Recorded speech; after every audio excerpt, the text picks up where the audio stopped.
Olá, boa tarde a todas e todos. Nós estamos dando início a essa sessão de defesa de mestrado da Shirley Amador, não é? Temos aqui a presença da professora Ivanilde Apoluceno de Oliveira, da UEPA, nossa examinadora interna, a quem eu agradeço. Temos a presença da professora Rosa Acevedo Marim, da Universidade Federal do Pará, a quem eu agradeço também por terem aceitado participar dessa banca de defesa. Aliás, vocês já estavam desde a qualificação, então vieram acompanhando a construção do trabalho da Shirley. Eu tenho umas pequenas palavrinhas rápidas para dizer e, em seguida, eu passo a palavra para a Shirley fazer sua apresentação, né? Então, damos início à defesa de mestrado número 320 do Programa de Pós-Graduação em Educação da Universidade do Estado do Pará.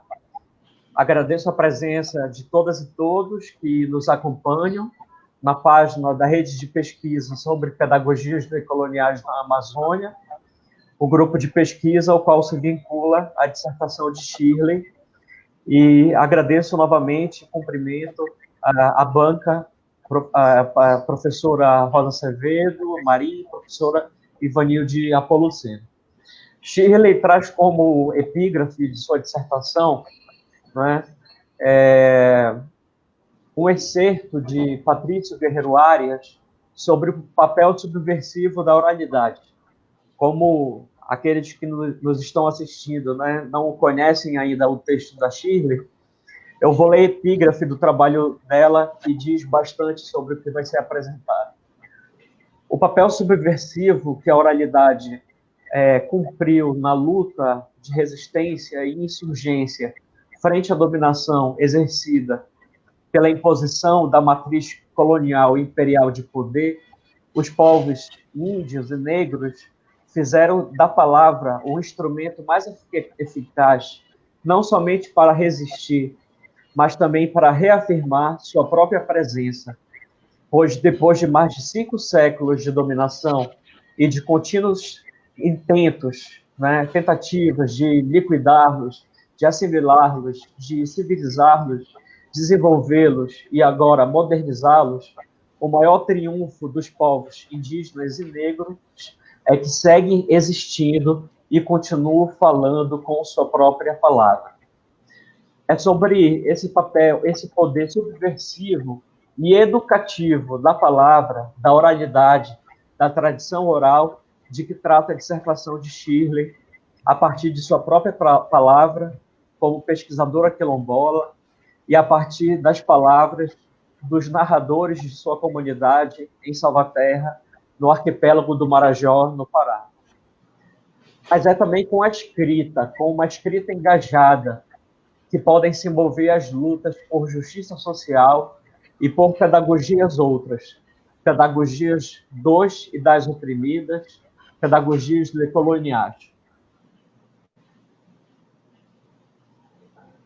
Shirley faz um exercício de não divorciar o trabalho intelectual da luta política, como tão bem expressa também a feminista decolonial Bell Hooks. Sem jamais pensar no trabalho intelectual como, de algum modo, divorciado da política do cotidiano, optei conscientemente por tornar-me uma intelectual, diz a Bell Hooks, pois esse trabalho me permitia entender minha realidade e o mundo em volta, encarar e compreender o concreto. Essa experiência forneceu a base de minha compreensão de que a vida intelectual não precisa levar-nos a separar-nos da comunidade, mas antes pode capacitar-nos a participar mais plenamente da vida da família e da comunidade. Confirmou desde o início o que líderes negros do século XIX bem sabiam: o trabalho intelectual é uma parte necessária da luta pela libertação fundamental para os esforços de todas as pessoas oprimidas e ou exploradas que passariam de objeto a sujeito, que descolonizariam e libertariam suas mentes. É o que nos diz Bell Hooks. Com essas palavras iniciais, quero não apenas fazer um preâmbulo do trabalho político-intelectual de Shirley, mas também falar da importância dessa defesa de mestrado para a sua comunidade, Vila União, Campina, que, a depender da banca, pode ganhar sua primeira mestra em educação. Sem dúvida, motivo de orgulho e de luta coletiva, como destaca Shirley, mas também é motivo de orgulho para nós, do PPGED, o EPA, que terá sua primeira mestranda quilombola a defender uma dissertação de mestrado. Ao mesmo tempo que nos orgulhamos e celebramos, o pioneirismo da defesa de Shirley vem nos mostrar a necessidade de políticas, de ações afirmativas nas universidades em geral e na UEPA em particular, tanto na graduação quanto na pós-graduação. Shirley, você terá entre 20 e 25 minutos para a sua apresentação e em seguida passaremos à etapa da arguição com a banca. Né? Está com você a palavra.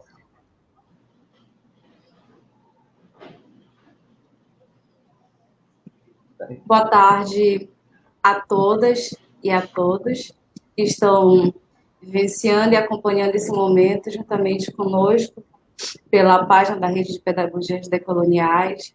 Eu estou muito feliz por vivenciar esse momento diante do contexto, né, que nós vivemos, em tempos sombrios. Para mim, é uma imensa alegria poder estar vivenciando esse momento. Então, saudando a força de todos os quilombolas, né? Saudando a força de todos os quilombolas que lutaram bravamente para manter viva a nossa história. Saudando a força de todos os quilombolas que lutaram bravamente para manter viva a nossa história.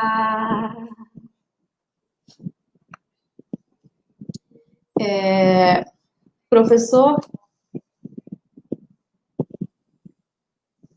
o título da minha dissertação é Educação, Resistência e Tradição Oral, uma forma ou outra de ensinar e aprender na comunidade quilombola de Vila União, Campina, em Salvaterra, Pará.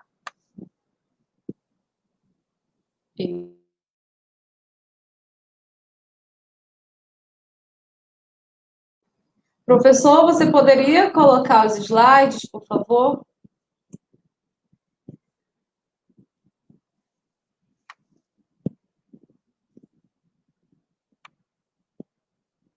Certo. O meu orientador é o professor João Colares da Mota Neto. Eu me chamo Shirley, eu sou pertencente à comunidade onde eu realizei a pesquisa, Então, essa temática, ela está muito relacionada, está relacionada à minha história de vida, E é a partir da minha história de vida, a minha vivência na comunidade, com as pessoas ali, que eu tento unir, tento, na verdade, fazer uma convergência entre a minha identidade enquanto quilombola e pesquisadora. Então, a temática da tradição oral, e os processos educativos no qual me voltei a estudar nessa pesquisa, eles surgem, a partir da minha história de vida. E eu falo de uma educação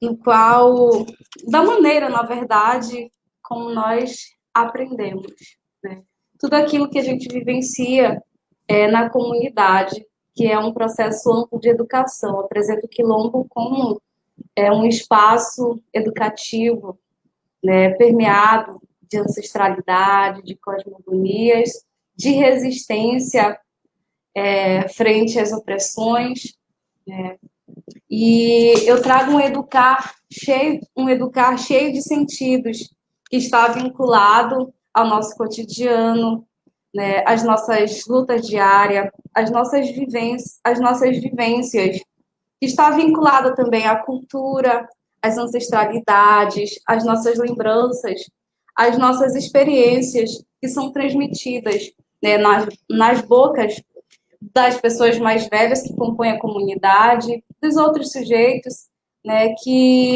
dos sujeitos que possuem um saber, né, uma sabedoria local, né, e como diria o Amador Rampatebá, estudioso da tradição oral de matriz africana, né, que se essas vozes não forem repassadas, elas correm o risco de se perder, né? Então, é o que está ocorrendo com as nossas tradições dentro das comunidades. Então, eu trago uma educação que está afincada, né, dentro da nossa cultura, e envolve tudo aquilo que compõe o quilombo, quer seja a tradição oral ela está, quer seja nas narrativas de um curandeiro, de alguém da comunidade que ensina um chá, né, para curar alguma doença, está no saber das parteiras, das rezadeiras, nos cultos, no terreiro, na igreja, é uma educação que está em todo e qualquer lugar, em toda parte do quilombo. Então, é essa educação, né, que se apresenta, né, como um processo amplo, que está indissociado das narrativas, dos gestos que constituem um campo de saber. E é assim que eu falo, né, em relação ao meu trabalho. Essa é uma educação que não está grafada nos livros didáticos, nem tampouco nós aprenderemos nas nossas disciplinas de ensino fundamental, médio, ou até mesmo nas universidades. É uma educação que acontece no interior das comunidades quilombolas, e cada uma tem as suas especificidades, cada uma tem os seus conflitos, cada uma tem a sua maneira de se educar, mas que tudo está fincado nas ancestralidades, nas lembranças, em tudo aquilo que envolve, né, essa educação do qual eu falo hoje para vocês. Então, eu fiz um levantamento, né, para a produção dessa pesquisa, eu fiz um levantamento no site do PPG de UEPA, das produções, acerca das produções acadêmicas, e foram poucas as produções que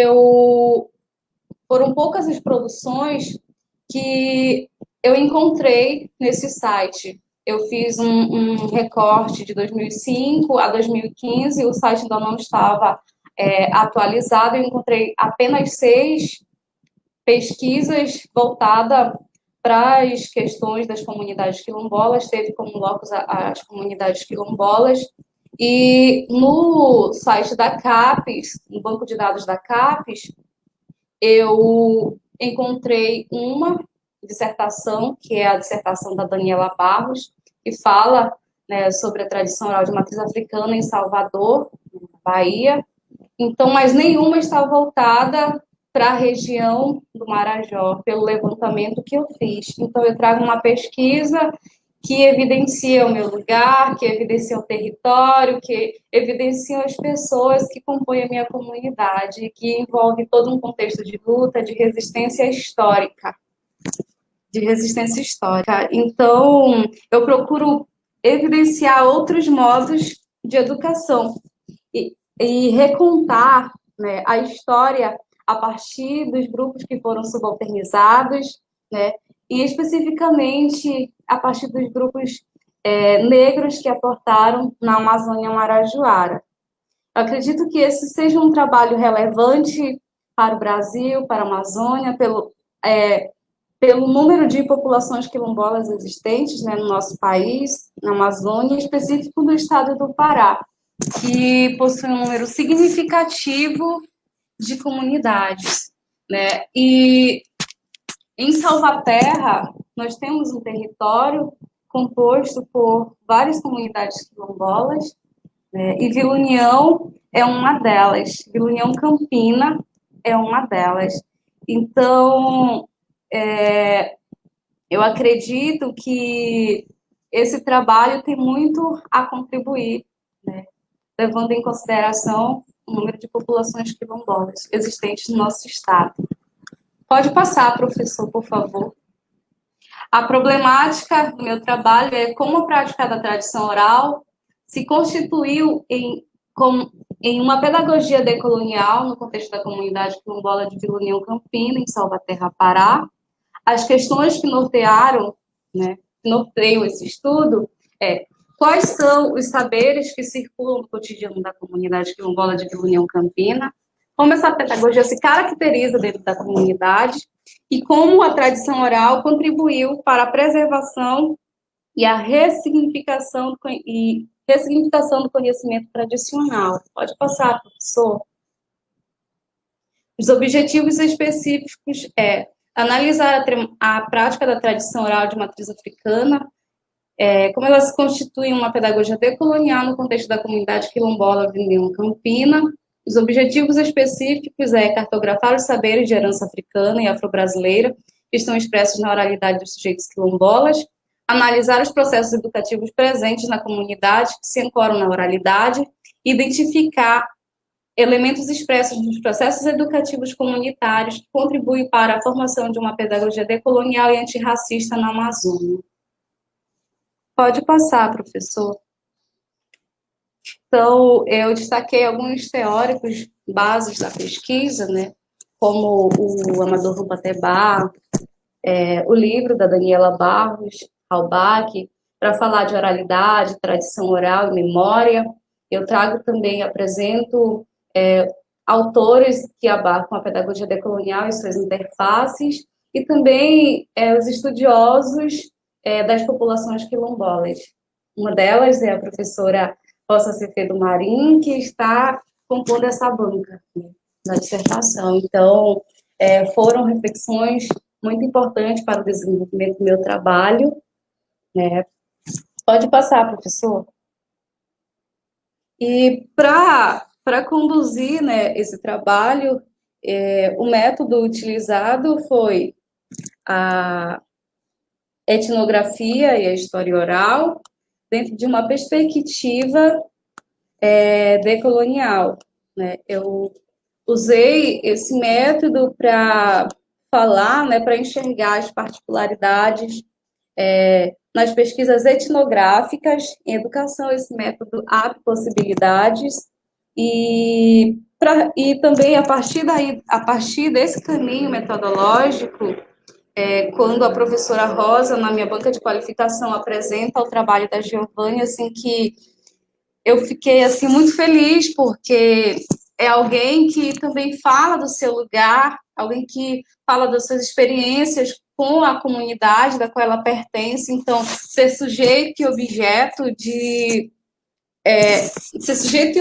uma pesquisa, eu acho que eu vejo que a gente transcende o lugar que sempre foi destinado aos negros, que é sair desse lugar apenas de objeto e fazer uma pesquisa no qual você pode convergir, unir, propor um diálogo entre essa identidade enquanto quilombola, enquanto pesquisadora. Eu acho assim, muito relevante. Então, eu passei a refletir mesmo sobre o meu papel de pesquisadora, e de moradora da comunidade, e eu quis trazer realmente algo relevante para nós, não apenas para a minha comunidade, mas para o território, para as populações quilombolas mesmo. Eu falo de algo relevante para nós, da maneira como a gente aprende, uma educação que está fincada mesmo na cultura, porque a minha comunidade ela tem uma particularidade dentro do território de Salvaterra, porque ela foi dividida ao meio, foi cortada, houve intervenções a partir da construção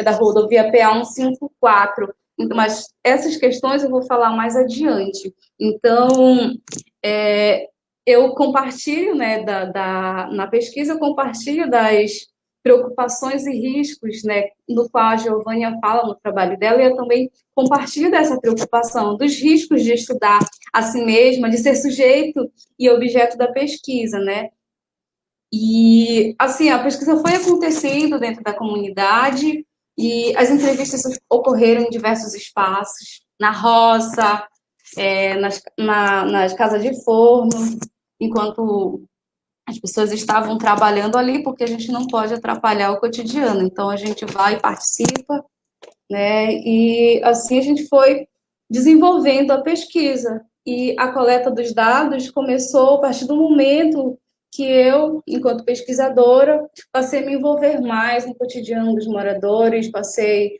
a me envolver mais nas reuniões do movimento, e mesmo fazer visita nas casas, propor, né, por exemplo, eu realizei uma oficina com alguns amigos, né, para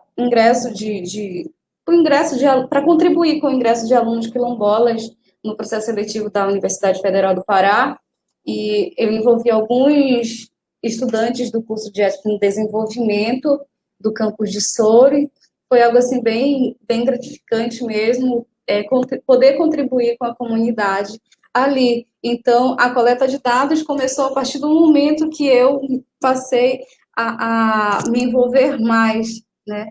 E assim eu fui unindo as minhas relações sociais, as minhas relações familiares, e aí eu apresento as narrativas das pessoas que compõem a minha comunidade. Então, os narradores, eu trago aqui os narradores da pesquisa, eles contribuíram diretamente, né, para a pesquisa, e que foi, assim, muito importante, eu ressalto isso, porque sem eles a pesquisa não poderia ser realizada, né? A riqueza das suas narrativas, eu ressalto no meu trabalho.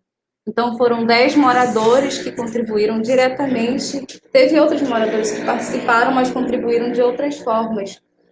Contribuíram confeccionando alguns materiais, por exemplo, que é utilizado na feitura de farinha, para me mostrar como a comunidade mudou a partir de um certo momento, a partir do momento em que houve as intervenções, né? Mas que ainda assim a comunidade ela resiste, ela mantém muitas das suas tradições. Pode passar, professor, por favor. E o locus da pesquisa, como eu já falei para vocês, é em Salvaterra. Em Salvaterra, gente, de acordo com o projeto Nova Cartografia, nós temos pelo menos 18 comunidades que compõem o território, essa rede assim, que interliga, né, as comunidades, que tem um objetivo em comum, que é a titulação do território. Né? Todas as comunidades.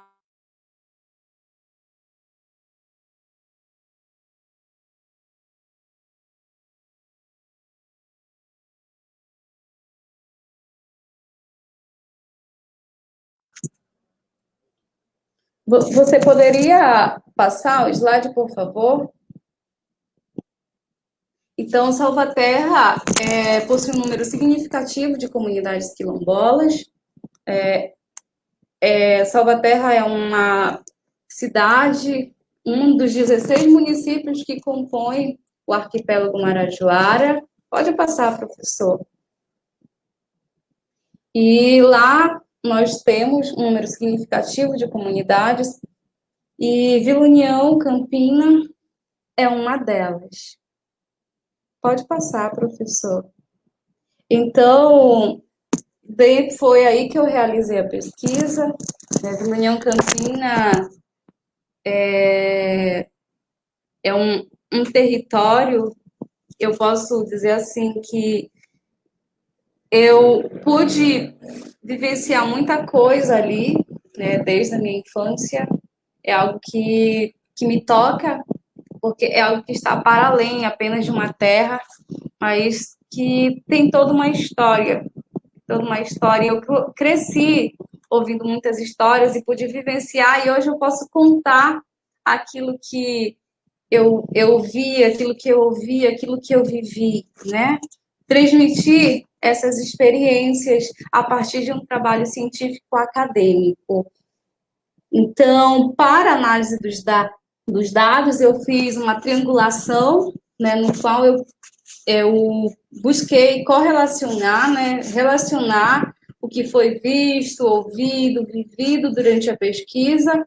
E aí eu trouxe algumas palavras, né, no qual eu utilizei para fazer os subtópicos dentro da minha pesquisa, que são as palavras que lembram.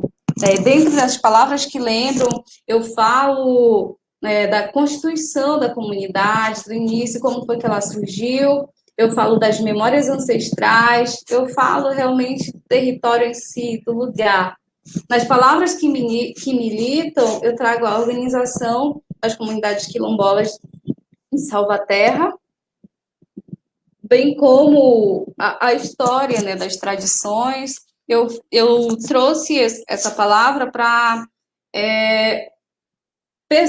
para falar de algo mais amplo em relação ao território.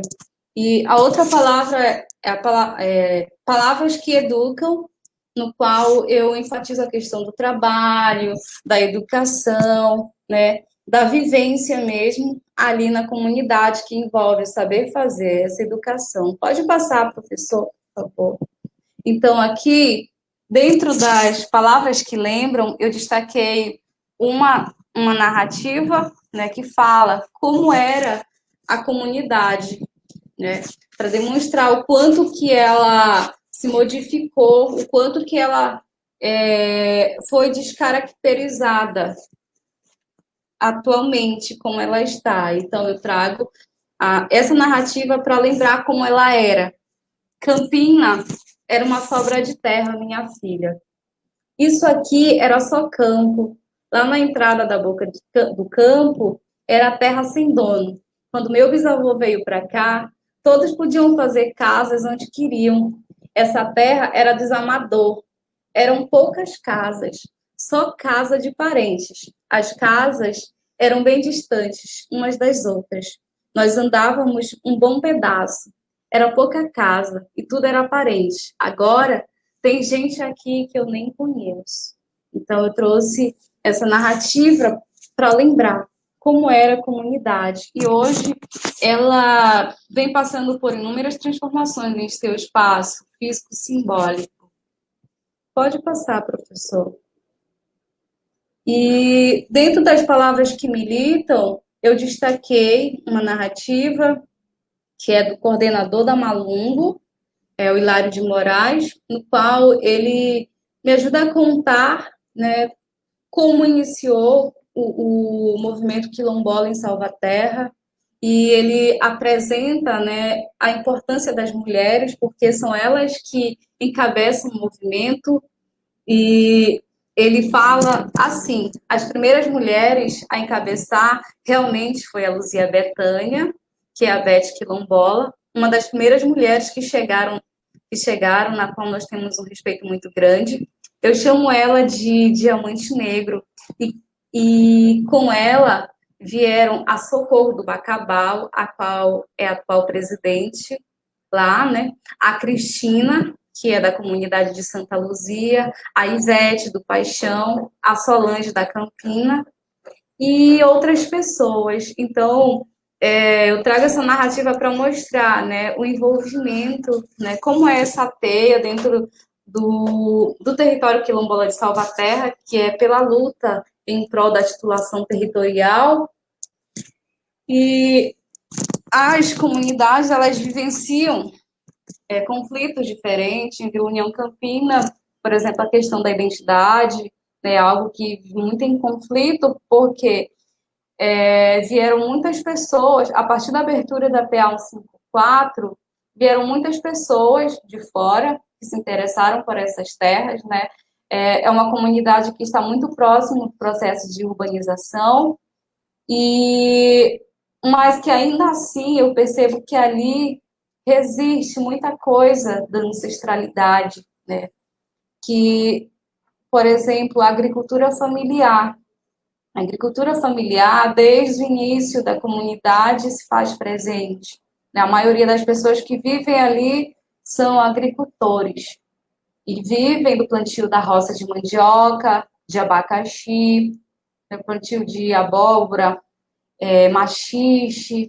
Então, eu percebo aí a ancestralidade, porque como a minha avó, ela sempre relata que desde o tempo do bisavô dela, no tempo dela, no tempo da minha mãe, e ainda agora, na atualidade, ainda é muito forte essa questão dentro da comunidade. Apesar de que, com a rodovia PA 154, né, houve essas intervenções a partir daí e se formou uma pequena área de comércio, mas ainda assim a agricultura familiar ela resiste. Então, a partir daí eu falo que é possível perceber a circulação de muitos saberes a partir do trabalho que se desenvolve ali na comunidade.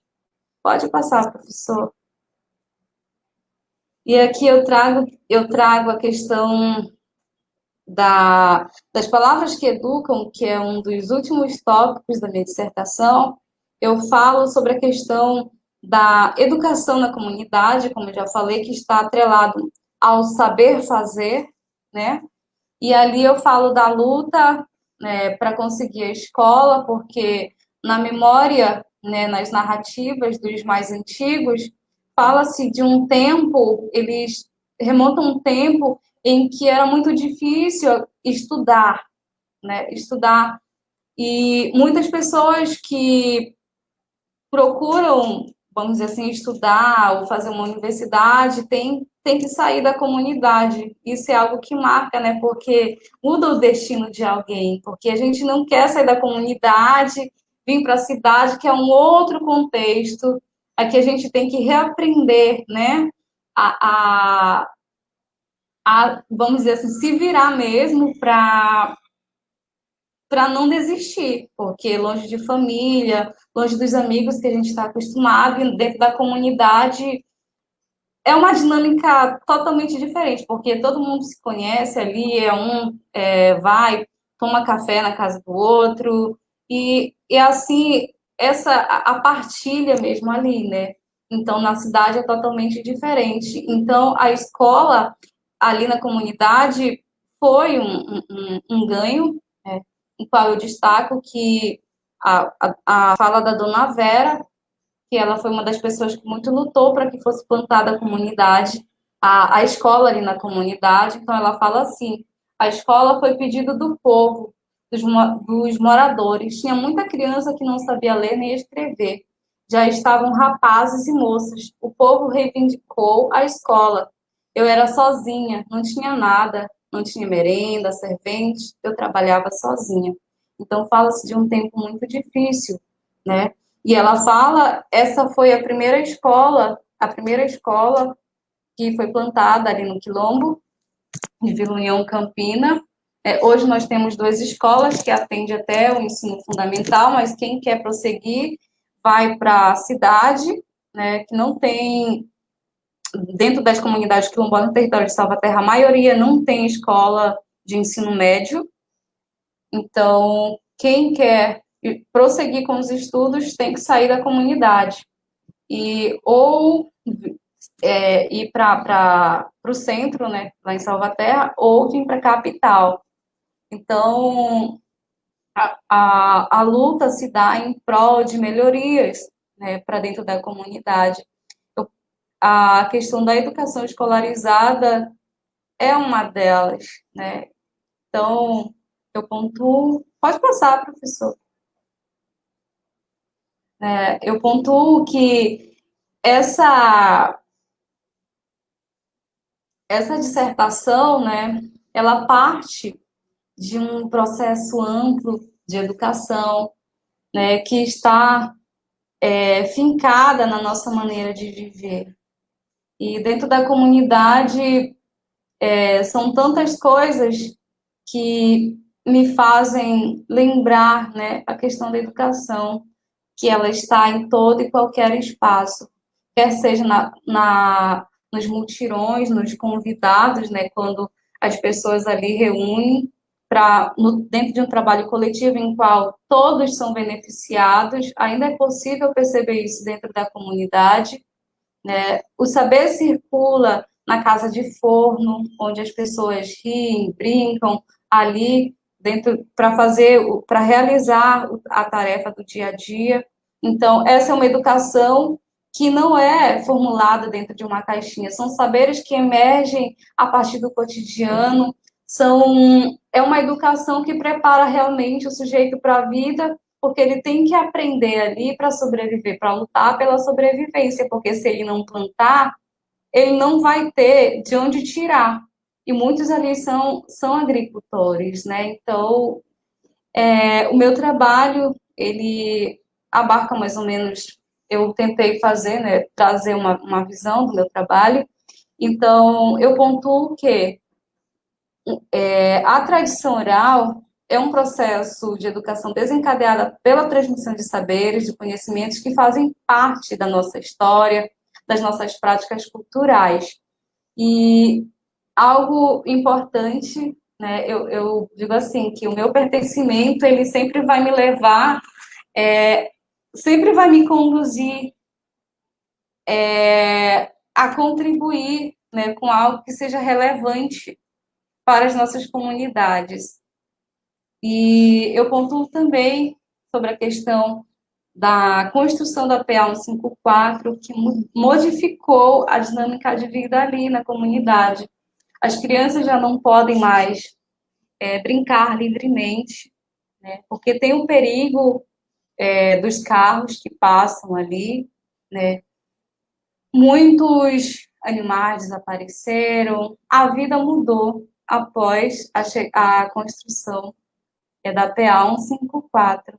E, por fim, eu destaco nessa pesquisa o papel das mulheres, o quanto que elas são valiosas, porque elas que estão na frente do movimento, elas que estão na frente das associações, elas são chefes de família, e eu não aprofundo essa questão do papel das mulheres, porque seria tema para estudo futuro. Então, é esse o meu trabalho. Pode passar, professor. Eu destaco algumas referências e pode passar, professor. Gratidão mesmo por esse momento. Muito obrigada mesmo. Eu estou muito feliz por poder vivenciar esse momento. Eu agradeço às professoras que estão na banca.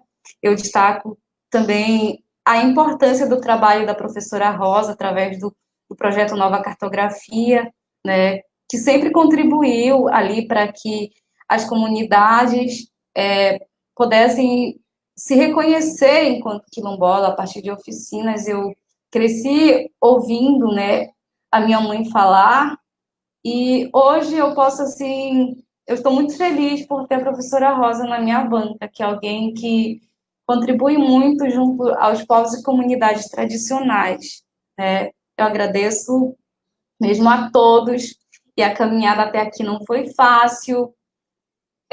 Estar dentro de uma universidade a qual não tem cotas raciais, né? Eu destaco isso porque desde a graduação, né, eu venho observando isso, e está na pós-graduação, porque nós ainda somos poucos, né, que conseguimos adentrar a pós-graduação. Então, para mim, é uma imensa alegria estar na Universidade do Estado do Pará, a qual não tem, né, cotas raciais. Então, a universidade precisa levantar essa bandeira, né, em prol da inclusão mesmo.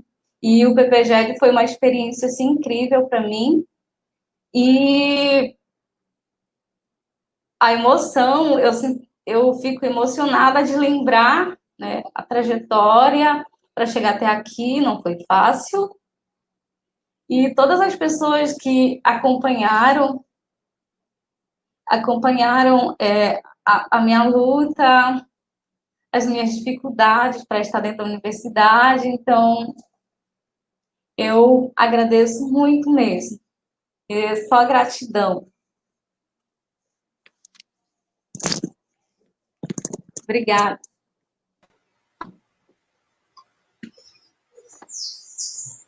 Obrigado, Shirley. Bom, nós vamos, então, deixa eu só tirar esse comentário, senão a gente não consegue Muita gente parabenizando a Shirley, orgulhoso da conquista. Mas deixa eu tirar aqui o comentário para poder a gente conseguir ver a banca.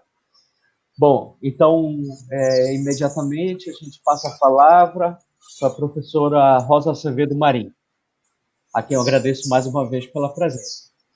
Bem, bom dia, boa tarde a todos. Muito obrigado pelo convite para participar da banca da Shirley. Temos o último encontro, primeiro encontro, para selar esse compromisso intelectual acadêmico de acompanhar a dissertação, ocorreu dia 30 de abril do ano passado. Eu vejo no trabalho da Shirley a maturidade da pesquisadora, vejo nela muitos cuidados em termos da escrita, e embora tenhamos recebido o trabalho um pouquinho em cima da hora, nos permitiu ler com cuidado, porque a leitura flui a uma capacidade de comunicar significados, a uma capacidade de introduzir as noções, os conceitos, e dar conta desses conceitos, de introduzir suas questões e elaborar uma argumentação bastante sólida sobre algumas delas. Uma das que chama mais atenção é esta, uma pesquisadora que é do lugar, uma pesquisadora que tem não apenas raízes, não se trata de raízes, se trata de um compartilhar radical com o seu grupo de pertencimento. Isto faz com que ela, a cada momento, ela esteja pensando o que representa a sua posição de fala, o seu lugar de fala, que é muito bem posicionado. Eu gostaria também mencionar que chama a atenção o trabalho de campo. E aqui, uma das primeiras questões que eu vou observar, talvez seja muito discrepante em alguns momentos. Dizer, bom, eu fiz um trabalho de campo no mês de julho de 2019, do 1º ao 31. O fato de estar tão imerso permite apenas que você diga teve um momento de maior sistematização, de encontros mais organizados, de oficina. Mas essa capacidade de observação ultrapassa esse período. É a capacidade de observação e de poder esclarecer, estando lá e escrevendo, estando lá e observando. Eu vou fazer algumas considerações, não são muitas, e elas refletem muito mais isto que a Chile se propõe, a tradição oral, como esta tradição oral é uma prática, como ela se constitui. Por exemplo, você quando cita Ampateba, você vai no lugar, uma observação de Ampatê, há uma determinadas sociedades africanas, haveria a figura do griot, né? O griot que vai ir de lugar a lugar, a contar as histórias, a fazer esse trabalho. Nos grupos, na comunidade que nós estamos examinando, provavelmente isso se desencadeia de uma forma menos institucionalizada. E como você disse, há as mulheres, há as parteiras, algumas pessoas que não significam aquela figura que, pelo menos uma parte do que chega ao nosso conhecimento, nos transmite através do griot. E nós chegamos a realizar um trabalho muito interessante com a professora Genor, que trouxe para breves a figura de um griot, né? E ele fez agora não vou lembrar o nome, muito conhecido, ele mora em São Paulo, esposo de uma pessoa muito vinculada ao Agenor, professora também, E ele mostrava isso. Mas as redes dos nossos contadores de história, as redes de nossos sábios, que são os pajés, são as parteiras, eles são muito interessantes como se construem, porque é a família de Maria, a dona Maria Castorina, é a família da dona Raimunda, lá em Deus Ajuda, que conheci, que era reconhecidamente uma pajé. Significa que nós temos, e aí é que eu penso que a ideia de matriz africana, ela se volta, ela nos retoma, ela nos diz, bom, vamos examinar por que é diferente, que nuances foram construídas aqui, não? Que nuances foram construídas no Marajó, com que especificidade estas tradições se organizam, e a tradição, eu acho que é uma coisa muito interessante, quando você aponta o lugar delas no passado, mas a tradição não é o passado, a tradição é aquilo que permite uma experiência com o presente, um diálogo permanente com o presente.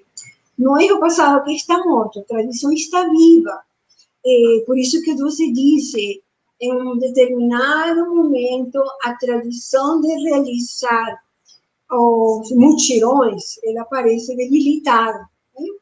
Ela aparece fragilizada diante de outras condições de trabalhar, de outras condições de organizar a sociabilidade do trabalho, de realizar a solidariedade.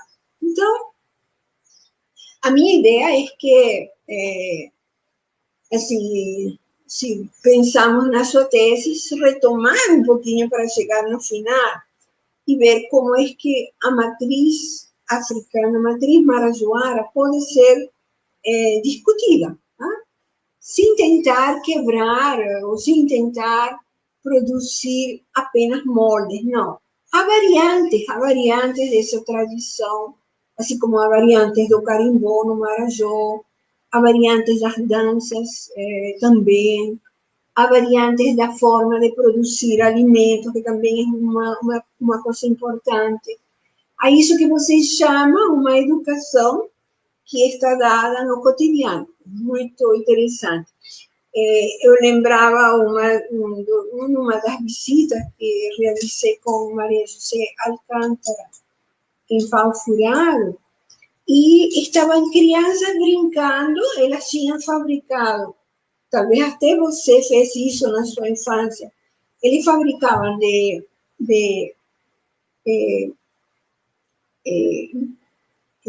palmeira, de uma palmeira, eles fabricavam um pequeno cesto, e esse pequeno cesto permitia caçar passarinhos. Né? Passarinhos são muito frequentes e que, imagino, servem também à alimentação. Então, como é que essas crianças estão nessa nova, recriando isto? Ou seja, de onde essa forma de fazer um cesto, de fazer um objeto, se torna tão importante para eles, porque meu computador se torna para eles tão importante para dar um domínio da sua vida, para dar domínio ao que eles fazem cotidianamente, o seu trabalho. E isso significa, nesse seu educar, as palavras, educar, a solidariedade, o afeto. Eu acho que o seu trabalho tem um marco muito bonito de afetos, o afeto por sua avó, o afeto por sua mãe, o afeto por suas tias.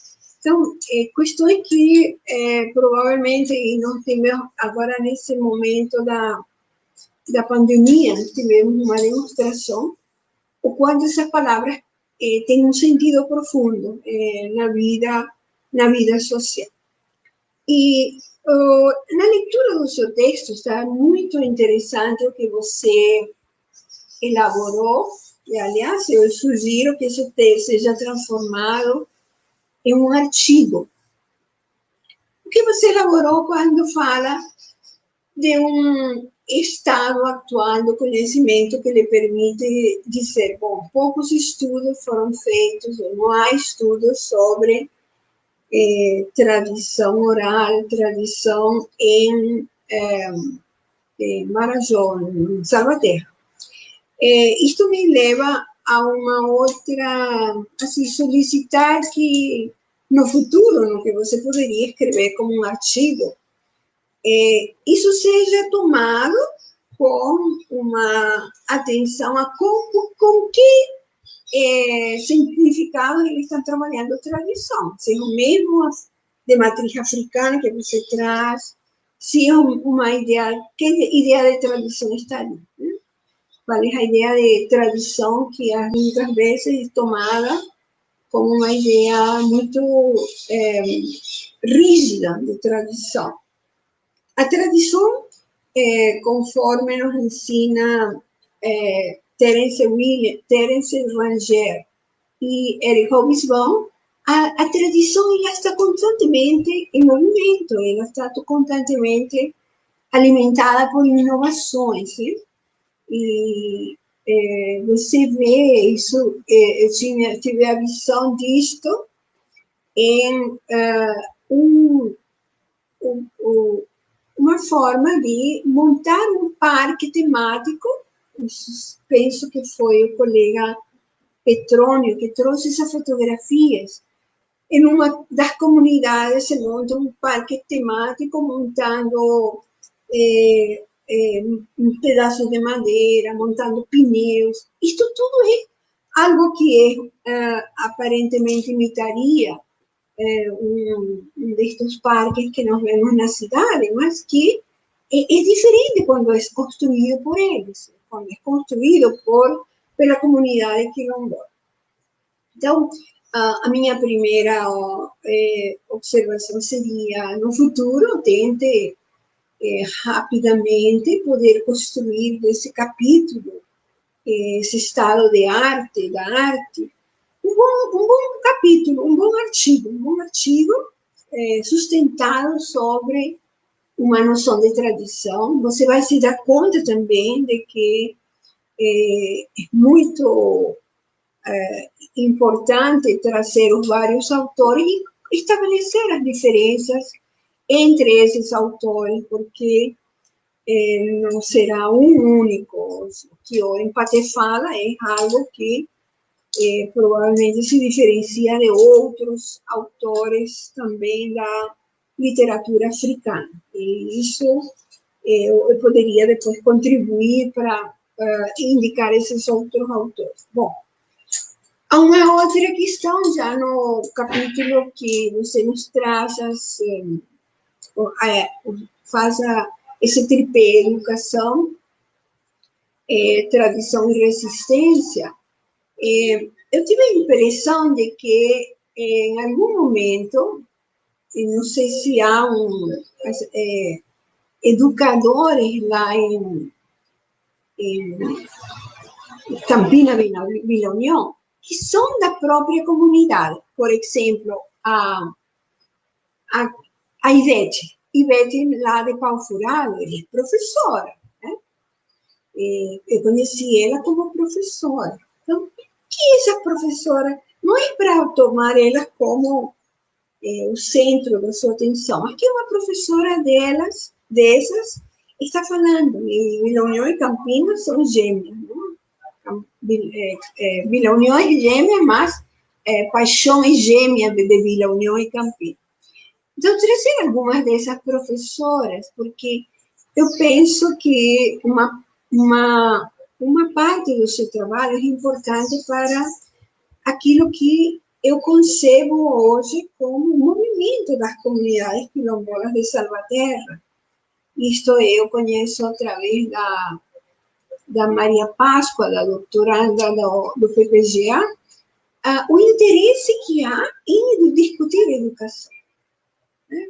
Então, como é que sua dissertação traz contribuições para colocar nesse movimento em que uma boa parte das comunidades quilombolas não se vê refletida na educação oferecida pela Secretaria de Educação. Há um movimento para inserir outros conteúdos na educação. Eu pensei isto. Pensei também, e isto aqui é uma pergunta, primeiro eu vou fazer a pergunta. Shirley, você pensa que as suas entrevistas, o que você colidiu nesse momento, reuniu nesse momento, estão no seu trabalho?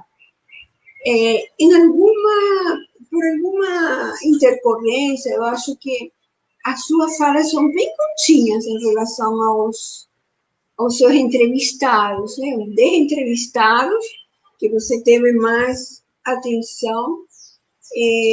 Eu vejo um pouco, talvez você não teve tempo de inserir algumas falas, né? Mas falas que poderiam ser mais interessantes. E aí eu vou lhe mostrar algo que me vem de memória. Quando eu estive em 2005, 2006, em Paixão, esse lugar, antes da estrada, da PA, esse lugar, ele tinha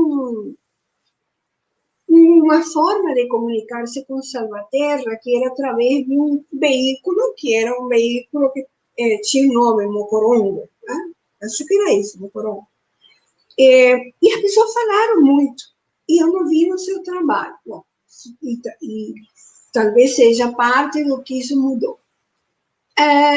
Uma parte também dessas memórias das pessoas está vinculada ao território, e também, por algum motivo, também não encontrei tantas referências ao território. A sua mãe, Solange, ela fala de um jovem que era nosso pesquisador e que, por determinados motivos, ele voltou a Vila União e Campinas, e ele fez muitas das entrevistas de Vila União e Campinas. E ele tem muitas observações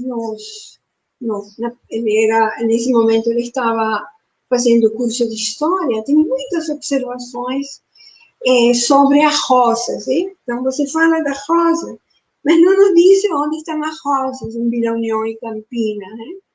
E não sei o que representaria, por exemplo, para Vila União e Campinas, demarcar um território, porque ela teria um território demarcado de um lado direito e do lado esquerdo da PA. Então, o que representa para Vila União e Campinas?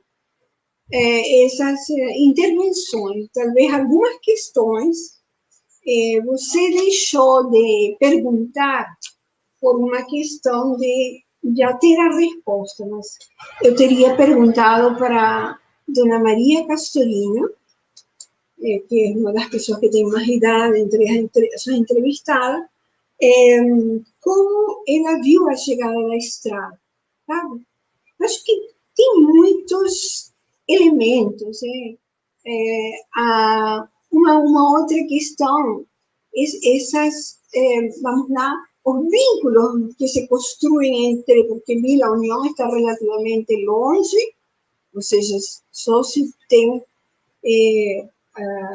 ela é um atalho, ou seja, depois vem um atalho de Deus ajude, e depois está Caldeirão. Então, como é que se construi a ideia de Vila União dentro do território? Você tem um mapa que poderia ter explorado também sobre esse assunto.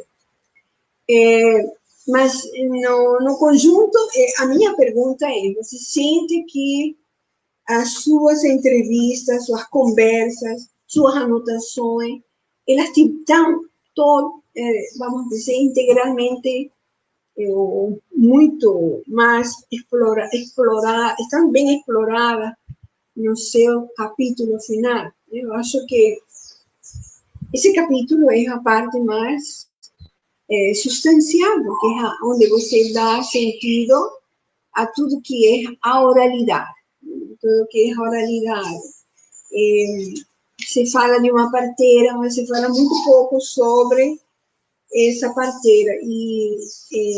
Da referência que eu tenho, em Salvaterra tinha muitas parteiras, né? Como tinha também muitas pajés. Né? Tem um trabalho realizado por uma aluna a Tamires de Paula Cassiano, que trabalha sobre as pajés e os pajés em Salvaterra, que praticamente hoje não se conta muito pouco dele. Um processo muito forte de produzir um ocultamento desse pajé. Né? Mas, no conjunto, eu diria que o seu trabalho preenche os requisitos do trabalho acadêmico, de uma dissertação de mestrado, pela cuidado em as suas noções, né? Ela começa por tradição, saber, oralidade, educação, e aí você faz muito a crítica a uma educação produzida dentro de um sistema, umas estruturas coloniais de dominação. Isso está interessante. A outra parte é os cuidados metodológicos, que foram muito interessantes quando você fala dessa etnografia. Né? Quando estávamos na banca de qualificação, eu falava para vocês, apresente Vila União para as pessoas que nunca foram à Vila União, que não vão ver Vila União. Apresente como se fosse uma descrição de como começam as primeiras casas de Vila União, como se transformou. Isso não existia. Existia uma taverna, existia uma venda de água de coco, não sei. Um pouco, arme-se um pouco essa capacidade que nós temos de observar, e você, sobretudo, estaria estranhando. Puxa vida, mas não vi aquela casa, não encontrei aquela casa. Uma descrição dos quintais, que é uma fonte de saber. Por exemplo, algumas das suas fotografias, elas são apresentadas do lado de plantas. Hein? Então, por que não falar de como é uma casa em Vila União? Uma boa parte dela está com a porta para a PA. E as outras? Como são essas casas? Um pouco mais de esse tipo de descrição, que não é o mesmo que dizer que são 40 casas, são 60 casas, não. É dar vida a uma descrição que também significa para a oralidade e para a oralidade escrita, as pessoas poderem falar de Vila União e Campina. Né? O que eu perguntaria, por exemplo, porque poderia ser um exercício muito interessante de uma sala de aula. Hoje, os jovens de 8 a 10 anos vão a descrever Vila União. Como é que você começaria a falar de Vila União? Como é que você falaria desse Vila União e Campina, onde vocês nasceram, onde vocês estão, onde vocês passam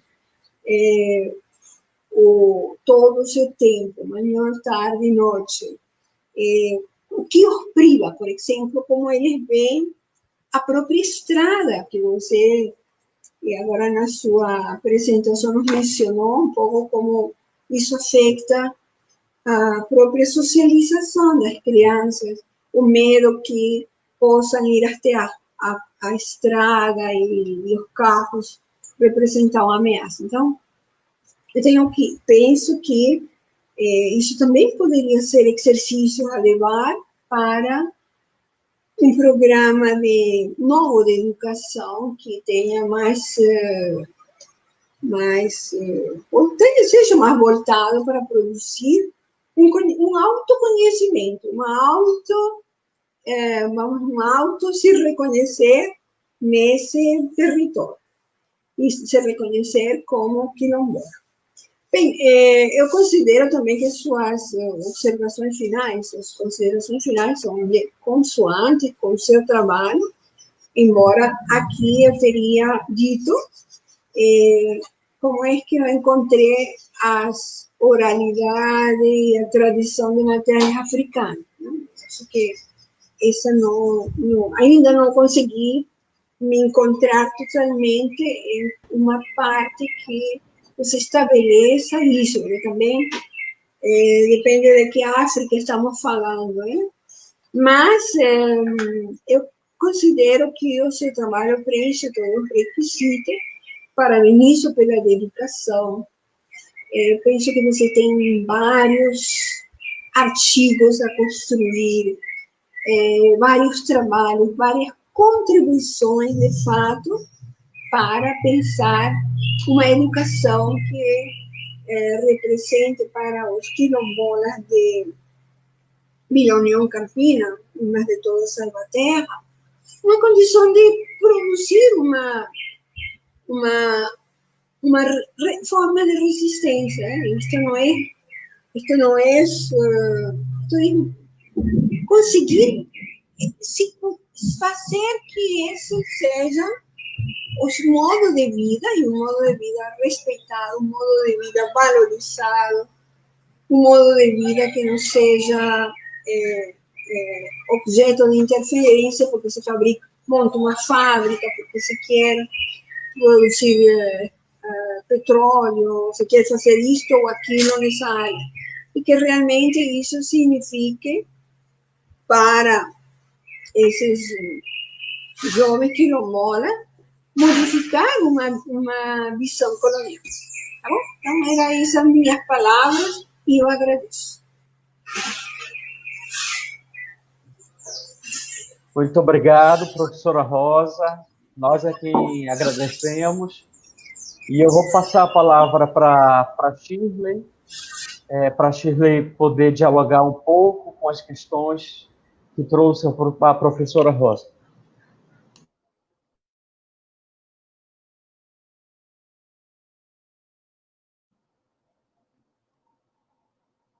Ligar o microfone, Shirley.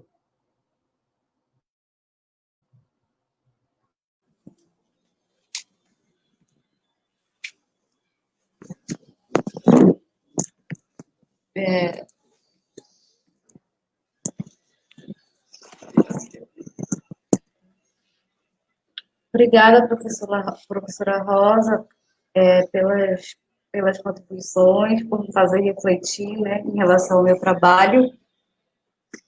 Uma das coisas que a senhora pontuou em relação às narrativas, né, eu não coloquei todas no trabalho, né, e sobre a questão, inclusive, do Mondrongo, muitas narrativas trouxeram, né, ressaltaram essa questão de um tempo em que as comunidades só tinham acesso, né, através desse caminhão, né, que era tipo um caminhão de guerra, e inclusive uma das professoras relatou que ela tinha muita dificuldade para se locomover, para fazer a formação, por exemplo, para ir para o centro da cidade. Então, eles esperavam esse mondrongo para poder chegar até o centro, senão era tudo a pé. Né? Mas foram uma das questões que eles pontuaram. Várias narrativas surgiu esse comentário, mas eu não destaquei na pesquisa. E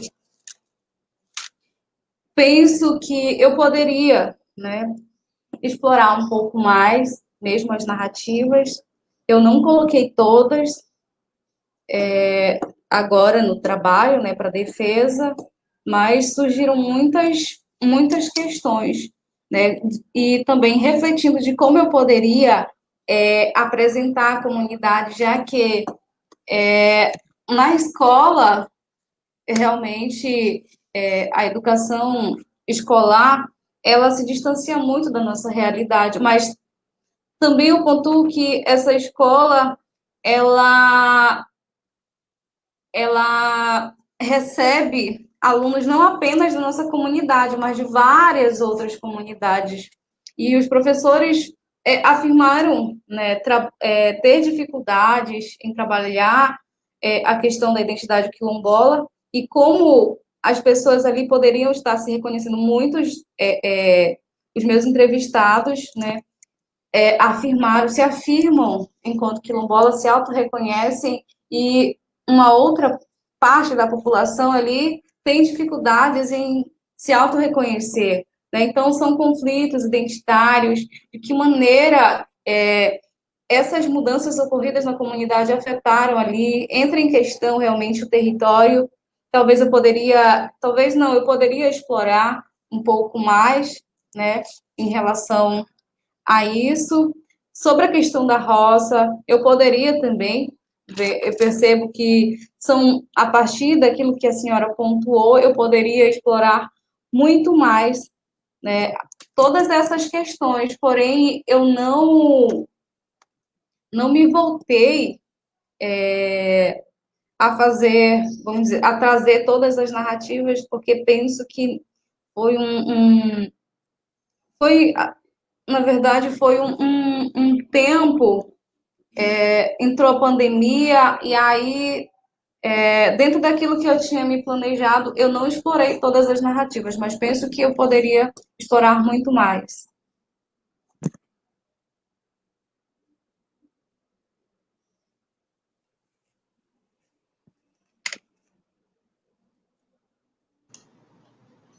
A professora Rosa ele fez uma pergunta também, Shirley. Oi?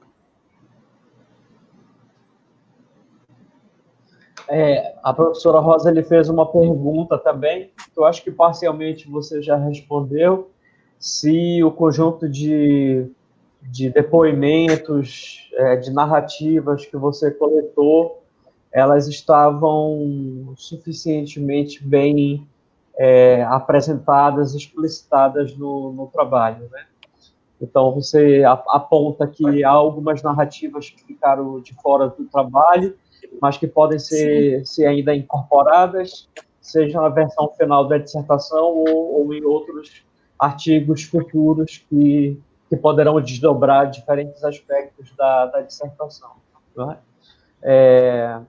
Tem algum outro aspecto que você gostaria de destacar na sua conversa com a professora Rosa? Não, professor. Shirley, fala um pouquinho sobre como você se sentiu falando de uma tradição, oralidade, matriz africana e aquilo que você estava descobrindo, e aquilo que eu perguntei para você a partir do próprio trabalho do Ampatabá sobre o griot.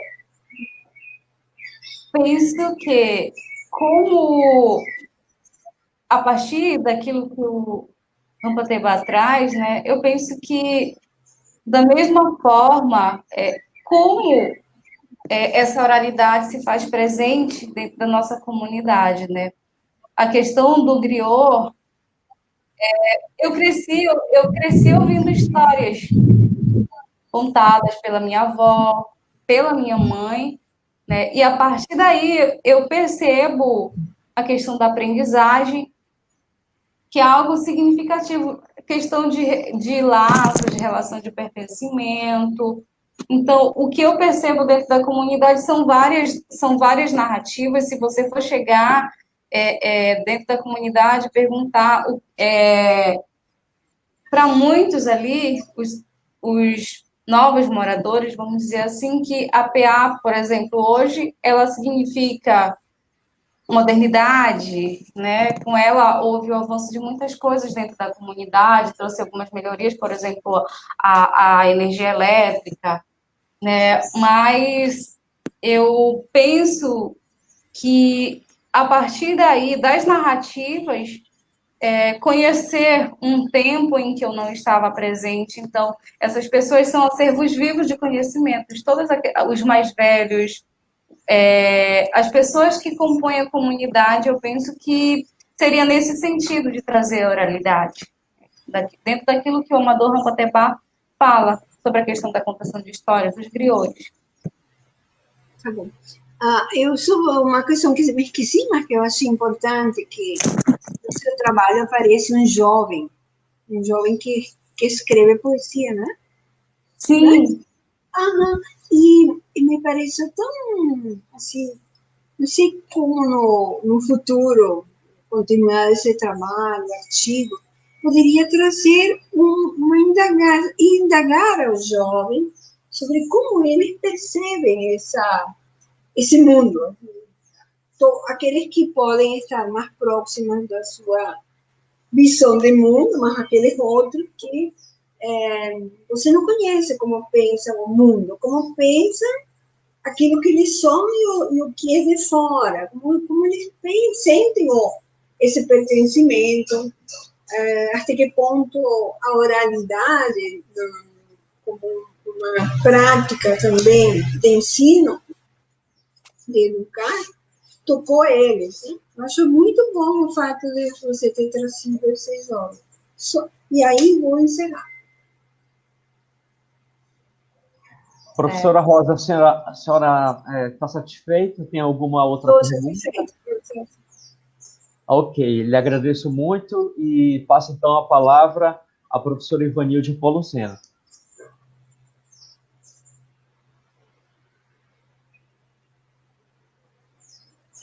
Professora Ivanilde, precisa ativar o seu microfone, por favor. Ok, boa tarde. Primeiramente, eu agradeço o convite do professor João e da Shirley de estar aqui na banca de defesa, nós estivemos na banca de qualificação. Cumprimento a professora Rosa, com quem nós estivemos anteriormente, participando na qualificação. Cumprimento também a todas as pessoas que estão nos ouvindo e vendo por meio desse sistema remoto. E para mim, eu quero inicialmente parabenizar a Shirley pelo trabalho apresentado, pelo esforço que ela fez em desenvolver esse trabalho, que é engajado, né, na comunidade que ela vive. Mas o meu olhar vai ser para a pesquisadora Shirley, né? Já que ela fez um trabalho acadêmico, a gente sabe o engajamento dela no processo, e o trabalho revela isso, mas a minha fala vai ser para a pesquisadora, né? Primeiramente, eu quero dizer que o tema é de grande relevância para a educação, ao trazer as narrativas de sujeitos quilombolas, trazer o debate da decolonialidade, um tema tão necessário e importante hoje, nesse contexto do debate sobre as comunidades historicamente negadas e que têm uma riqueza de experiências, de vivências, de saberes e de práticas que precisam ser considerados. Apresenta o trabalho com poucas produções, que caracteriza um tema inédito no contexto da Amazônia. A gente sabe que o estado de conhecimento revela o ineditismo do trabalho, mas também o estado de conhecimento ele pode também ser incorporado, né, às suas leituras, seus fundamentos, os seus achados também podem contribuir para a riqueza do trabalho. O texto está bem escrito, a Shirley tem uma boa fluidez na sua escrita, mas precisa ainda de pequenas revisões e também atende às normas da ABNT. O título está pertinente ao tema, porque aponta os principais elementos constitutivos do debate travado no texto sobre a decolonialidade e também considera como as suas principais categorias analíticas: a educação, a resiliência, a tradição oral e forma outra de ensinar e aprender. Então, eu penso que essas categorias que estão presentes no desenvolvimento do teu texto e também no título, ela precisa ir também para as categorias analíticas na tua metodologia. Acho que seria importante tu incluires essas categorias como as categorias analíticas do teu trabalho. Também o teu texto, ao realizar narrativas de pessoas da comunidade quilombola da Vila União, traz questões importantes para a educação. Narrativas rurais e a manutenção da cultura dos quilombolas por meio da tradição oral. Eu acho que aí tu traz uma questão fundamental para o campo da educação, para debate na educação. Também considero o uso de gráficos, fotos, poesias, enriqueceram a produção textual da tua dissertação. Agora eu vou apresentar algumas questões pontuadas, a uma guisa de sugestão, muito mais para melhorar o teu trabalho, mais do que ele já está, ele está um bom trabalho, está um bonito trabalho, mas a gente sempre olha com sempre as diferenças de olhares e a gente sempre acha alguma coisa que a gente pode sugerir, né? Então, eu penso que o teu resumo está muito bem elaborado, a introdução, ela inclui os principais dados da apresentação da parte da pesquisa, incluído um pouco a sua narrativa de vida. Eu acho que foi importante, é importante essa contextualização da tua narrativa de vida na introdução. Os objetivos, a questão problema, o objeto e relevância dos estudos estão bem construídos e fundamentados teoricamente. Também o teu estado de conhecimento está bem elaborado e analisado, só que eu penso que o teu estado de conhecimento ele poderia ir para a metodologia, porque isso daria uma redução no teu texto introdutório, né? Porque falar do ineditismo, tu pode falar na introdução e fazer referência ao estado de conhecimento da metodologia. Também acho que tu consegues fazer uma boa descrição da metodologia, mas eu tenho algumas sugestões. Você, por exemplo, utiliza os termos convidado, conversa ou entrevista, pelo que caracteriza uma ação dialógica sem roteiro estruturado. Eu acho que seria interessante tu manter o termo do convidado, né, que se constitui uma categoria emergente da própria comunidade. Assim como tu usas os termos informantes e sujeitos. Eu sugiro retirar o termo informante e se referir aos sujeitos, porque o teu trabalho caracteriza sujeitos de suas práticas, sujeitos de sua história, né?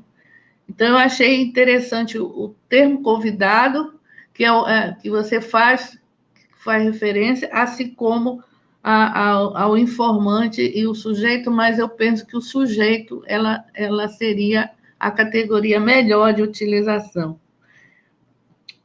Na organização das fotos dos locais das entrevistas, foto 2 na página 42 e dos sujeitos na página 55, foto 6, eu acho que seria interessante tu separar as fotos e a seguir das fotos, você faça a descrição ou do local ou dos sujeitos.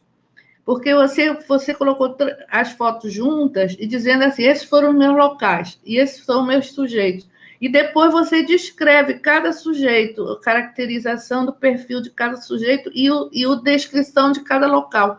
Seria interessante ficar a foto com a descrição, entendeu? Porque aí facilita para o leitor, que não precisa estar voltando para ver quem é quem dentro da tua descrição. E também acho que seria interessante apresentar logo no início da metodologia o teu locus de investigação, porque ele aparece no final, só que ele é muito importante.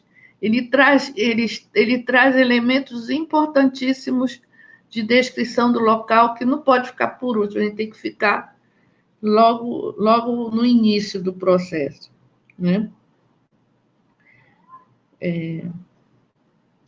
Bom, eu acredito que você fez uma boa abordagem metodológica.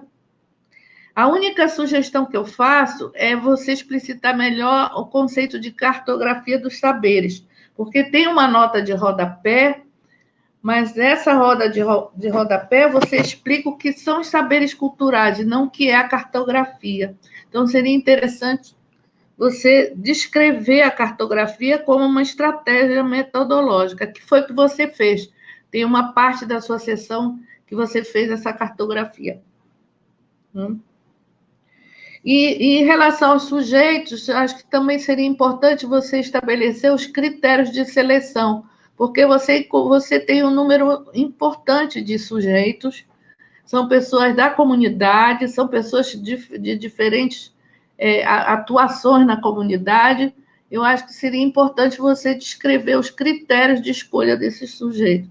Até um rapaz novo aparece também nesse contexto, né? Então, você tem uma diversidade de idade, você tem uma diversidade de atividade, então seria importante ver esses critérios. E também eu sugiro tu deslocar as indicações das referências por tema do estudo lá na página 66 para a estratégia de levantamento bibliográfico ou revisão bibliográfica. Porque tu apresenta os autores da pesquisa, mas ela aparece lá na página 66. Ele poderia estar, quando você faz a revisão bibliográfica, eles já poderiam estar contidos aí. Mas a metodologia eu achei muito bem descrita, muito bem elaborada. Bom, na seção 3, quando você trabalha na diáspora, né, você explicita os quilombos e suas trajetórias históricas de luta, incluindo o quilombo em estudo. Eu achei muito interessante a forma como você fez isso, porque você não ficou só na descrição geral, você foi elaborando do geral para o particular, né? Também, quando se trata da perspectiva da educação decolonial nos quilombos, o texto está fundamentado teoricamente na abordagem decolonial. Agora, o que eu senti falta quando você trata da educação? Vou falar um pouco mais da escola local. Eu não gosto muito de cobrar o que não fez, mas o problema é que o teu texto instiga isso, né? Na hora que você fala da educação, e você faz isso, a gente sente falta de falar um pouco mais sobre a educação do quilombo, né? Da escola, mesmo que não seja o teu objeto específico de estudo, mas como a gente é da educação, a gente fica querendo, mas sim, como é que acontecem as coisas, né? Então, talvez falar um pouco mais da escola, porque fala da escola pela fala do sujeito, mas a escola não está contextualizada.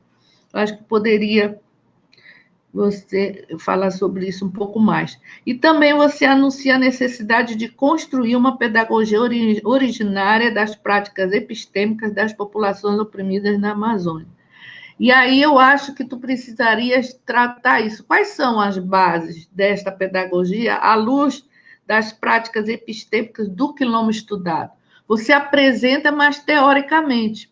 Eu acredito que a partir das falas, das narrativas que você apresentou, que são riquíssimas, você precisa, pelo menos nas considerações, apontar isso. O que essas narrativas indicam para a construção de uma pedagogia decolonial, né?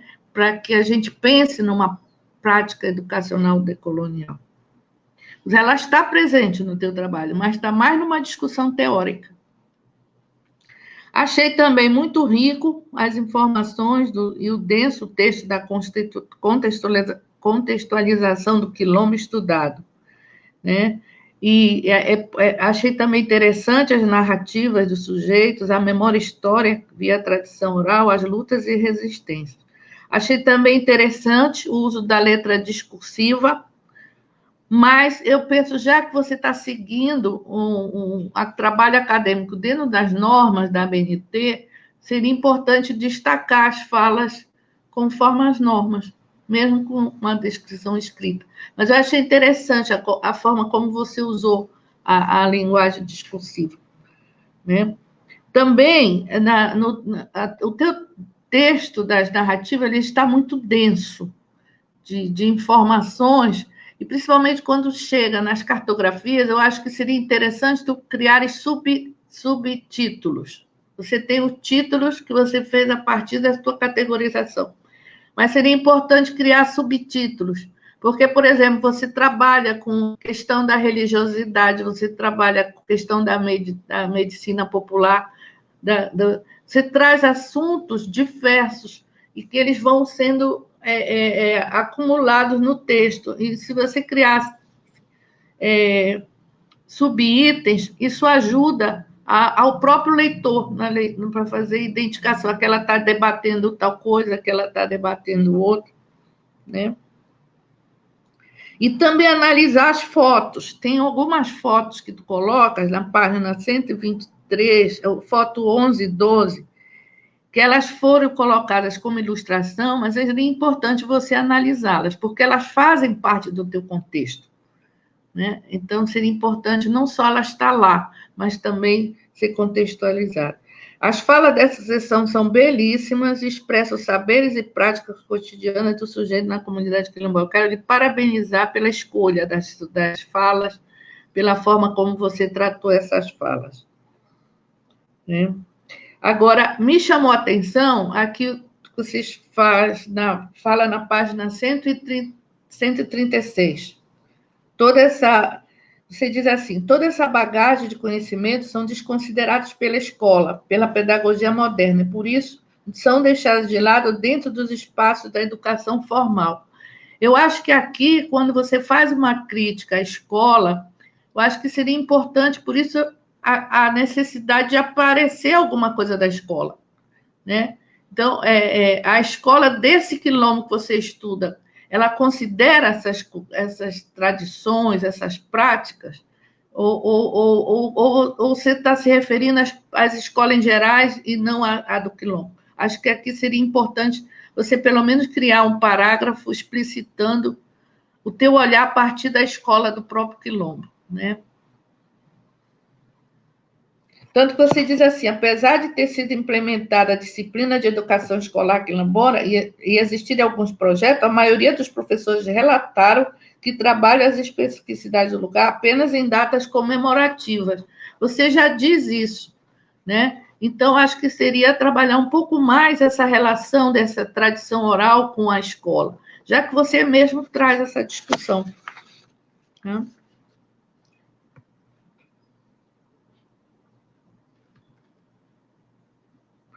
E aí, eu acho que você precisa apontar isso, finalizando as estratégias que você indicaria a partir das narrativas do sujeito, para que haja uma pedagogia decolonial, que se caracterize como outra pedagogia, e não a pedagogia que está implementada, né, tradicionalmente, não de tradição afro, mas de tradição europeia, né?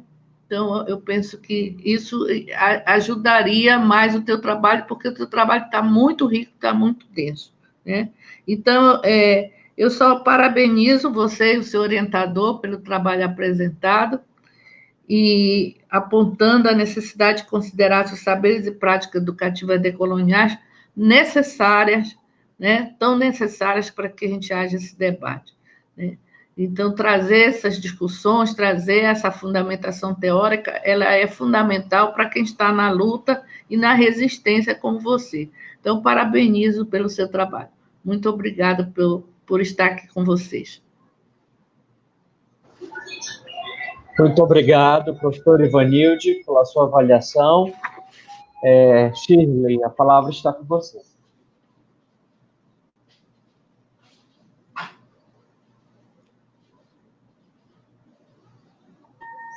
Ligar o microfone, Shirley. Eu só tenho a agradecer a contribuição das professoras para o meu trabalho, e foi um trabalho assim, muito gratificante para mim. E eu agradeço também ao meu orientador por ter sido bem paciente comigo e por fazer, como eu coloquei nos meus agradecimentos, por vários momentos, eu passei muitas dificuldades com relação à escrita, e o professor foi muito paciente, né, ao fazer com que eu acreditasse realmente que essa escrita poderia acontecer. Então, eu só tenho a agradecer, aprendi muito, muito, muito, muito com ele, porque eu percebo assim que, apesar dele ter passado também, dentro desse período de 2 anos, muita coisa, assim, momentos difíceis, ele aguentou ali com a gente e realmente me deu força para prosseguir, assim como tantas outras pessoas, bem como a minha família e várias outras pessoas. Então, eu só tenho a agradecer e meu sentimento assim, é de gratidão, mas eu queria cantar uma música que eu sempre costumo cantar essa música e que ela está no final, né, nas minhas considerações finais. E é isso. Ninguém ouviu o soluçar de dor no canto do Brasil. Um lamento triste sempre ecoou, desde que o índio guerreiro foi pro cativeiro e de lá cantou. Negro entoou um canto de revolta pelos ares, o quilombo dos palmares, nele se refugiou. Fora a luta dos inconfidentes, pela quebra das correntes, nada adiantou. E de guerra em paz, de paz em guerra, todo o povo dessa terra, quando pode cantar, cantar de dor. É isso. Gratidão, muito obrigada. Shirley, eu gostaria que você retomasse algumas questões que a professora Ivanilde levantou no seu parecer, algumas sugestões que são mais pontuais e que a gente pode incorporar no processo de revisão do texto, mas ela lhe fez uma pergunta. Aliás, ela levantou duas questões que eu acho que você poderia comentar um pouco mais aqui. Uma é sobre a escola, como é que essa escola, na comunidade quilombola, se relaciona com essas sabedorias e tradições, enfim, com esse conjunto de conhecimentos de matriz afro-brasileira. Essa escola se relaciona numa perspectiva de diálogo ou numa perspectiva de dominação, de silenciamento, de subalternização, né? O que os seus narradores falam sobre isso e qual a sua própria percepção em relação a esse fenômeno, né? Essa é uma das questões que a professora levantou. E a outra é, a partir do conjunto de depoimentos, de narrativas, não é, de memórias com as quais você entrou em contato na sua pesquisa, entrou em contato ou não, né? Porque o seu berço são essas tradições. Mas a partir desse conjunto de tradições e sabedorias, como é que você consegue pensar uma pedagogia decolonial, não é, ancorada nessa tradição afro-brasileira e especificamente quilombola, né? Eu acho que são duas grandes questões do parecer da professora Ivanilde. Eu gostaria que você dialogasse conosco sobre isso.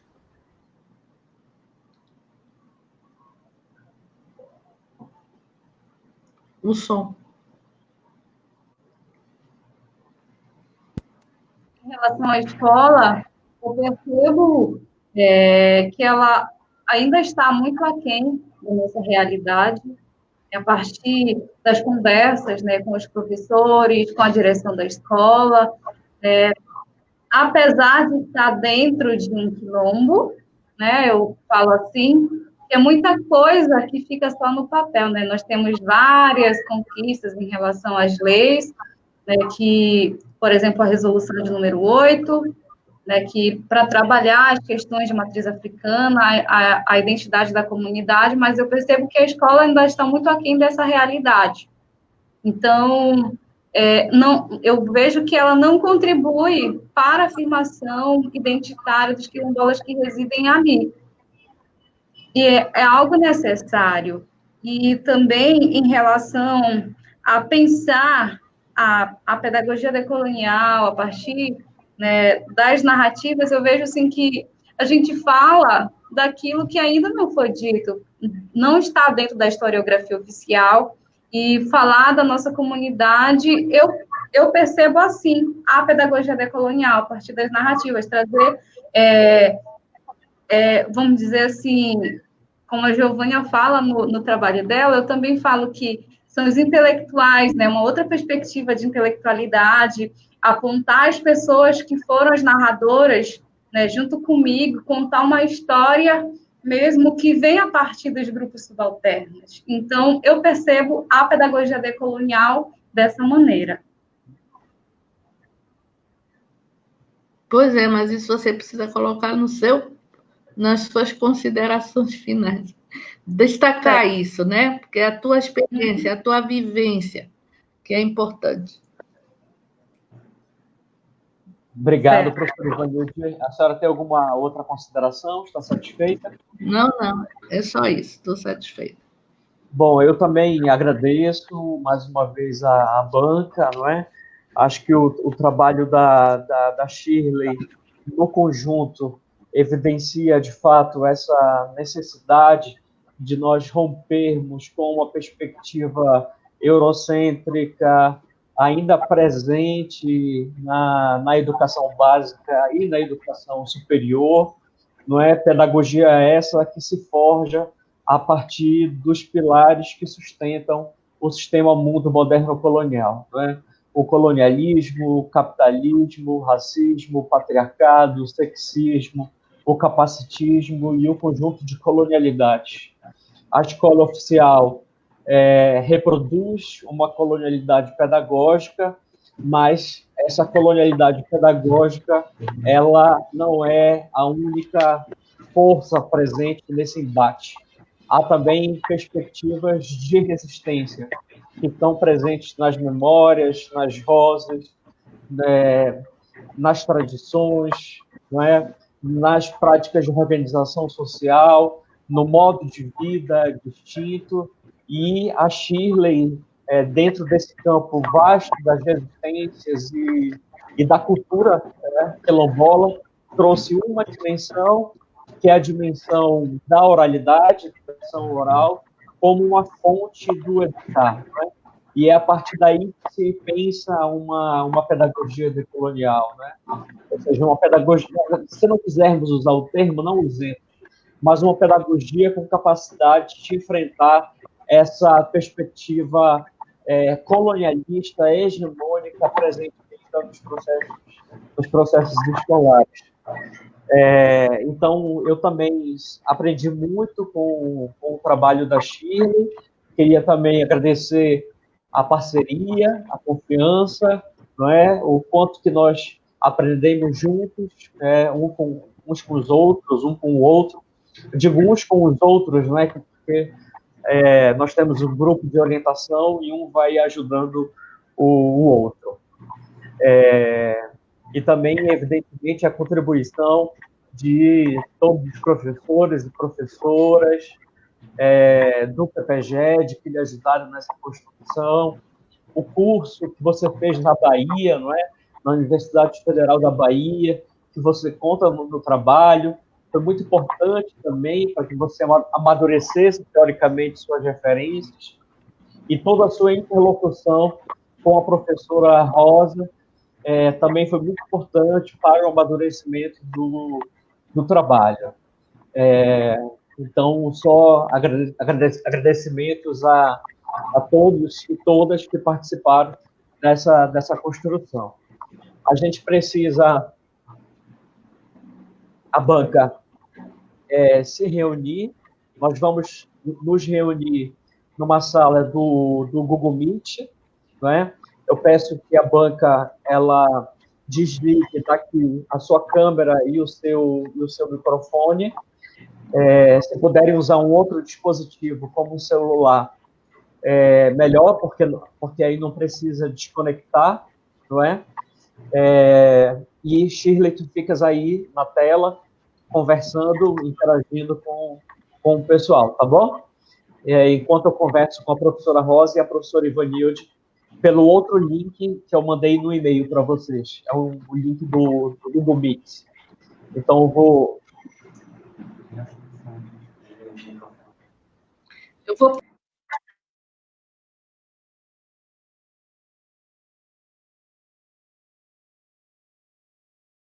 Aqui.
É arte de magia, não é? Saímos de um lugar e ficamos no outro.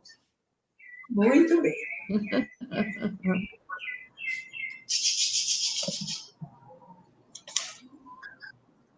Pois, olá, pois bem, voltamos. Eu vou fazer a leitura da ata da defesa da Shirley. Em 28 de agosto de 2020, às 15 horas, por plataforma online, realizou-se a defesa de dissertação da mestranda Shirley Cristina Amador Barbosa, intitulada Educação, Resistência e Tradição Oral, uma forma ou outra de ensinar e aprender na comunidade quilombola Vila União Campina, Salvaterra, Pará, apresentada pela banca, constituída pelos professores doutores João Colares da Mota Neto, presidente, Ivanilde Apoluceno de Oliveira, membro titular interno, Rosa Elizabeth Acevedo Marim, membro titular externo, UFPA. Após declarada aberta a sessão, o presidente concedeu a palavra para a mestranda apresentar sua dissertação. Em seguida da apresentação da mestranda, a banca proferiu suas arguições, avaliou e decidiu por unanimidade que o trabalho está aprovado por distinção e louvor, Shirley, com o seguinte parecer. A dissertação atende os requisitos de um trabalho acadêmico de mestrado, apresenta ineditismo acadêmico e contribuições importantes para pensar a educação na Amazônia, em especial a educação e cultura quilombolas, por meio da prática da tradição oral. Recomenda-se a sua publicação para a socialização dos resultados da pesquisa. Então, parabéns, Shirley Amador, a nossa nova mestra em educação pela Universidade do Estado do Pará. É um momento de muita alegria, de celebração, e eu deixo com você a palavra final dessa nossa sessão.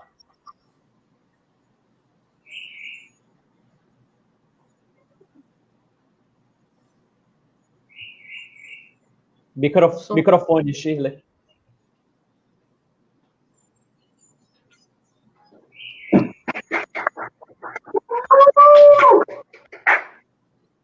Eu só tenho que agradecer a todas aquelas pessoas que, no decorrer dessa trajetória, contribuíram muito para que eu chegasse até aqui. Não foi fácil. Muitos momentos, né, que a gente pensa quando chega ao final do trabalho. Eu só tenho mesmo a agradecer. Valeu, Zumbi. Parabéns, Shirley. E muito obrigada, professora Ivanilde e o professor João. Obrigada. Parabéns, Shirley. Parabéns, Shirley, pela sua defesa, e quero dizer também, em nome da coordenação do PPGED, é um prazer ter sido você a primeira quilombola do programa para participar, que vai abrir caminho para outras pessoas também da sua comunidade. A primeira de muitas. Bom, então, saudações a todos e todas que nos acompanharam. Estamos encerrando aqui a defesa de mestrado de Shirley Amador. Muito obrigado a todos e boa tarde. Obrigada a todos e boa tarde e bom fim de semana. Bom fim de semana. Tchau, tchau.